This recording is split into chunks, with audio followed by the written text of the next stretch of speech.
হরে কৃষ্ণ। শ্রী পুরুষোত্তম ব্রত আরম্ভ হচ্ছে 16ই মে থেকে। 16ই মে শনিবার। শ্রী পুরুষোত্তম মাস শুরু হচ্ছে 17ই মে থেকে এবং চলবে 15ই জুন 2026 পর্যন্ত। স্মার্তগণ পুরুষোত্তম মাস বা অধিমাসকে মলমাস বলে এই মাসে সমস্ত শুভ কার্য পরিত্যাগ করে থাকেন। কিন্তু ভগবান শ্রীকৃষ্ণ এই মাসকে পারমার্থিক মঙ্গলের জন্য অন্য সকল মাস থেকে সর্বশ্রেষ্ঠ বলে নির্ণয় করেছেন। তিনি নিজের নামানুসারে এই মাসের নাম রেখেছেন পুরুষোত্তম মাস। 32 মাস পরে কিভাবে পুরুষোত্তম মাস আসে এবং এটাকে মলমাস, অধিমাস বা পুরুষোত্তম মাস বলার কী কারণ? প্রাচীন জ্যোতিষ গ্রন্থাবলীতে অধিক মাস সম্পর্কে অনেক তথ্য রয়েছে। আমরা যে গৌরাব্দ পঞ্জিকা ব্যবহার করি এটি আসলে চান্দ্র ও সৌরবর্ষের একটা মিশ্রণ। সংক্রান্তি থেকে সংক্রান্তি সৌরমাস গণনা করা হয়, আর চান্দ্র গণনা অনুযায়ী পূর্ণিমাতে মাস শেষ হয় এবং পরের দিন থেকে নতুন মাস শুরু হয়।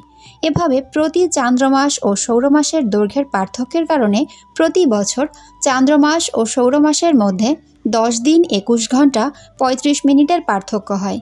এই অতিরিক্ত 10 দিন 21 ঘন্টা গড়ে 32.5 মাসে সমন্বয় করা হয়, যাকে মলমাস, অধিমাস বা পুরুষোত্তম মাস বলা হয়। প্রতিটি মাসেই কিছু না কিছু তিথি বা পর্ব থাকে, যেমন বৈশাখ মাসে তুলসীতে জলদান, অক্ষয় তৃতীয়া, জ্যৈষ্ঠ মাসে স্নানযাত্রা, আষাঢ় মাসে রথযাত্রা, এভাবে চলতেই থাকে। কিন্তু এই মাসে অর্থাৎ এই অধিমাসে কোনো কিছুই হয় না, কোনো ভালো কাজ হয় না। তাই কর্মকাণ্ডী লোকেরা একে মলমাস বলে বা অধিক মাস বলে। কিন্তু বৈষ্ণব আচার্যেরা সব কিছু থেকে ভালো কোনো না কোনো কিছু বের করেন, তাই তারা অলংকার করে এটাকে বলেছেন, হ্যাঁ এটা অধিক মাস, যেহেতু 1 মালা জপ করলে এই মাসে 1000 মালা জপের সমান ফল পাওয়া যাবে, কম করে অধিক ফল পাওয়া যাবে, তাই এটা হচ্ছে অধিক মাস। আধ্যাত্মিক জগতে সব কিছুর একটা রূপ থাকে, প্রতিটি মাসের একটা অধিপতি রয়েছে। কিন্তু এই অধিক মাসের কোনো অধিষ্ঠাতা না থাকায় তিনি ভগবানের কাছে গিয়ে খুব কান্না করেছিলেন।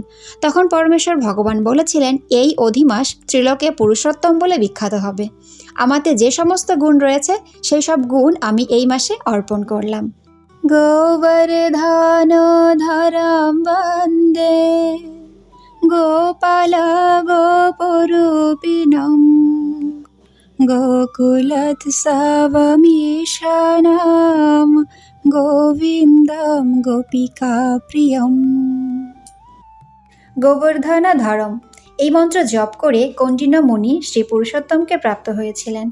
পুরুষোত্তম মাসে পরম পুরুষোত্তম ভগবান শ্রীকৃষ্ণের প্রীতিবিধানার্থে নানাবিধ ব্রত নিয়ম গ্রহণ করা যেতে পারে। কিভাবে সময়ের সর্বোচ্চ উপযোগ করে ভগবানের সেবা করা যায় সেটাই সংকল্প হওয়া উচিত।